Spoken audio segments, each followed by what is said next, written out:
Are پار ہو سکے. آپ کافی لوگ جو ہیں وہ پسینہ آ رہا ہے لوگوں کو, تو اگر آپ یہ ونڈو کھول دیں بیٹا تو تاکہ آسانی سے ہم بیٹھ سکتے ہیں. گرم ہوا باہر چلی جائے گی. چلیں بس.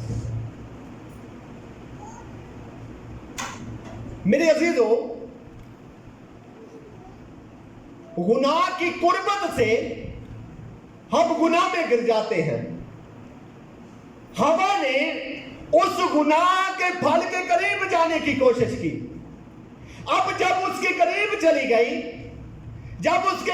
چلی گئی تو اس گناہ نے اسے آزمانے کی کوشش کر لی, کیونکہ خدا کا یہ حکم تھا کہ تم نے اس درخت میں سے پھل کو کھانا نہیں ہے. میرے عزیزو, جب بھی ہم کسی گناہ کی قریب جاتے ہیں پھر ہی ہم گناہ میں گر جاتے ہیں. خدا نے بنی اسرائیل کو یہ حکم دیا ہوا تھا کہ تم نے کوئی بھی غیر اقوام سے شادی نہیں کرنی, کیونکہ ان کی قربت, ان کا تمہارے ساتھ رہنا تمہیں بت پرستی کی طرف لے جائے گا.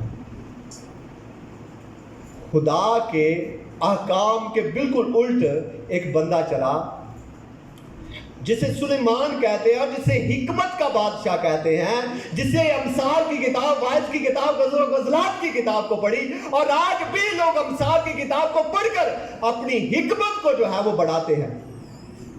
پر جب اس نے گناہ کی قربت کو, گناہ کی نزدیکی کو پا لیا, تو بائبل مقدس ہمیں یہ بتاتی ہے کہ جب وہ تمام ان بت پرست عورتوں سے جب اس نے شادی کی, موابی, امونی, جتنے بھی دوسری قوموں کی عورتیں تھیں, ان سے اس نے جب شادی کر لی, تو بائبل مقدس میں لکھا ہے, اگر آپ پہلا سلاطین اور اس کے 11ویں باب کی پہلی, دوسری اور چوتھی آیت کو پڑھیں تو وہاں پر لکھا ہے کہ سلیمان جب بوڑھا ہو گیا تو اس کی عورتوں نے اسے گناہ کی طرف راغب کر دیا.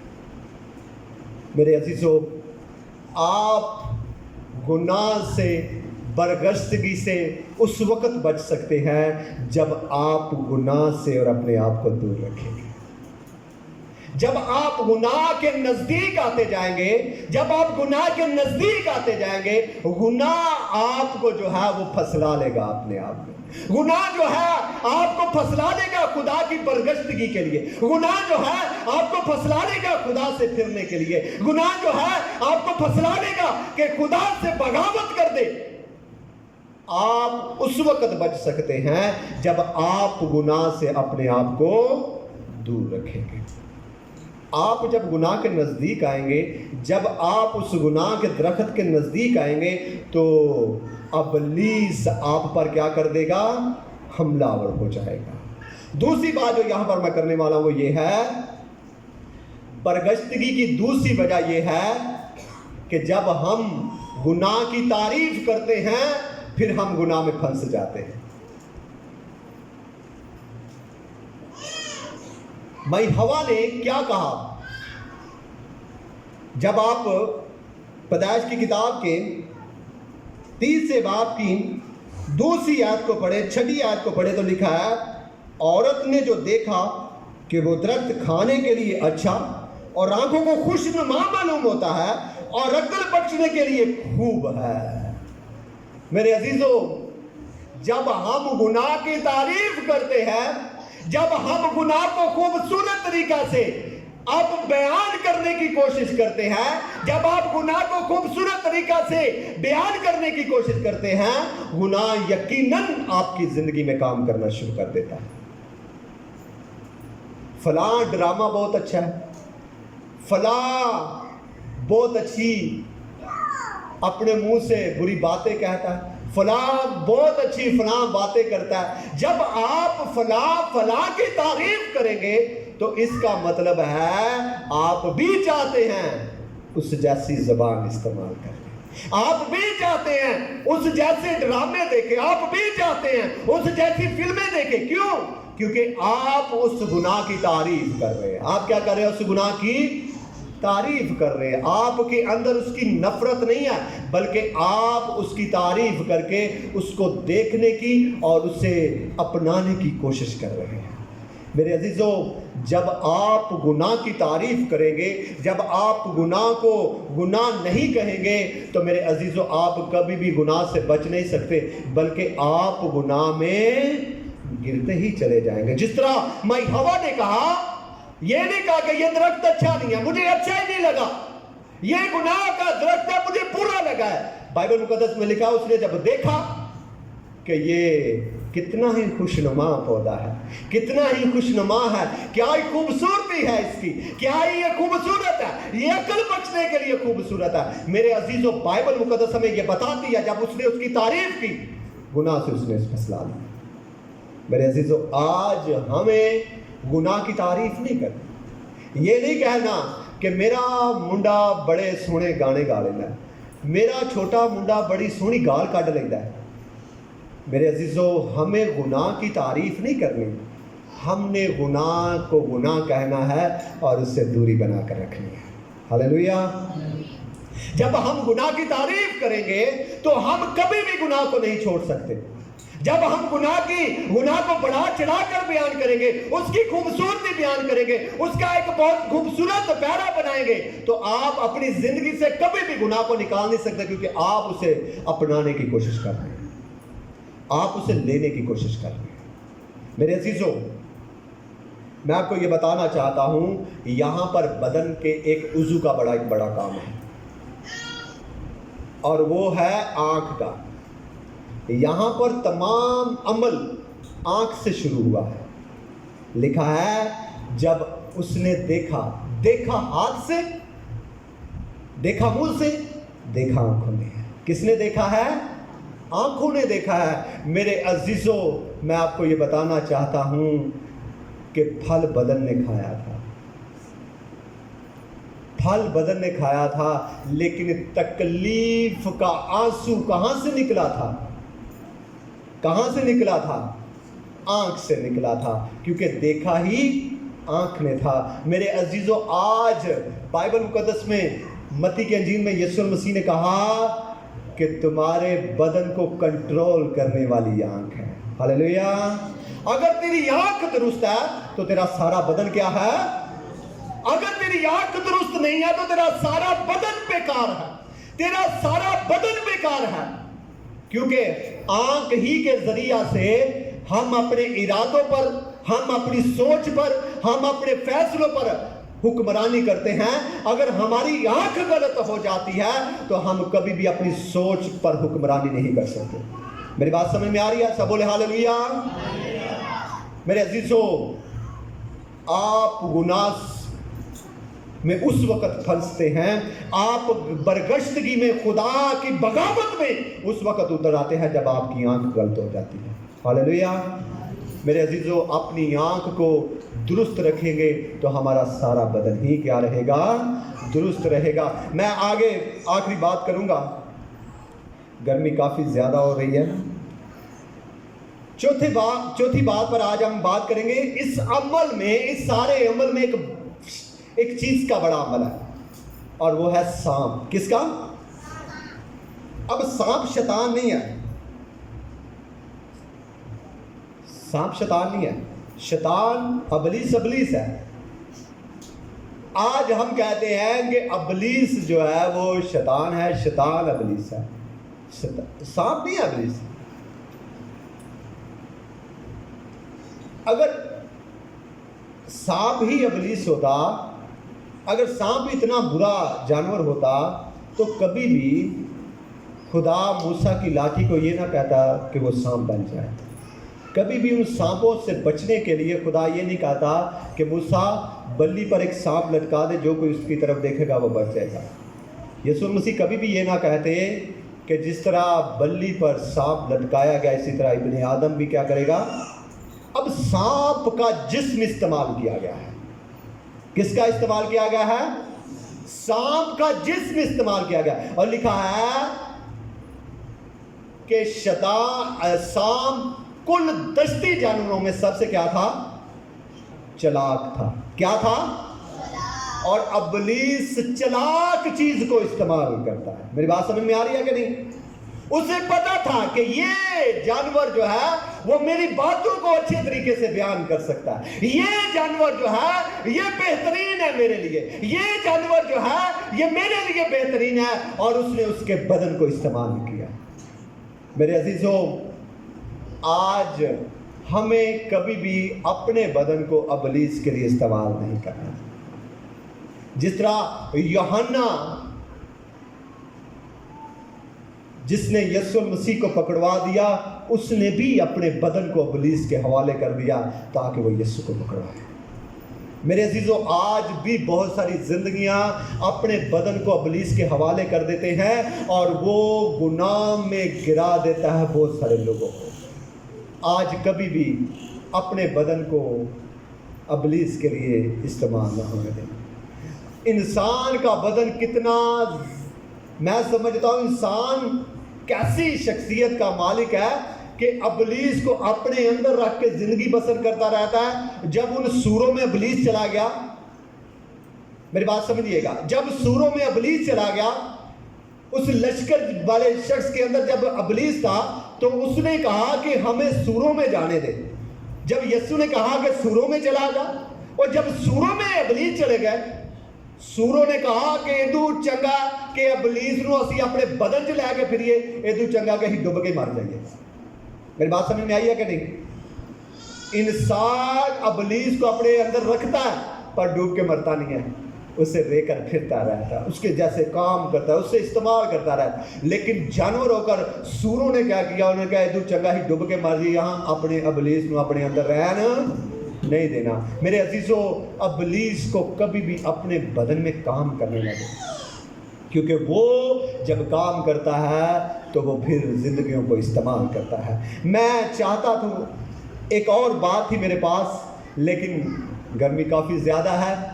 ہمیں چاہیے کہ میرے عزیزوں ہم خدا سے برگشتہ نہ ہوں، کبھی بھی گناہ کے اتنے قریب نہ جائیں، کبھی بھی گناہ کی تعریفیں نہ کریں، کبھی بھی گناہ کو بڑھا چڑھا کر بیان نہ کریں، گناہ کو گناہ کہیں، پھر ہم گناہ کو چھوڑ سکتے ہیں۔ گناہ کی تعریف نہ کریں، گناہ سے نفرت رکھیں، تو پھر ہی آپ گناہ کو چھوڑ سکتے ہیں۔ اگر آپ گناہ کی تعریفیں کرتے رہیں گے، اگر آپ گناہ کی تعریفیں کرتے رہیں گے، کبھی بھی آپ گناہ کو نہیں چھوڑیں گے، بلکہ آپ کو وہ گناہ کیا کرے گا؟ پکڑ لے گا۔ خداوند آج کے کلام کے وسیلہ سے ہم سبوں کو بہت زیادہ برکت بخشے۔ آمین۔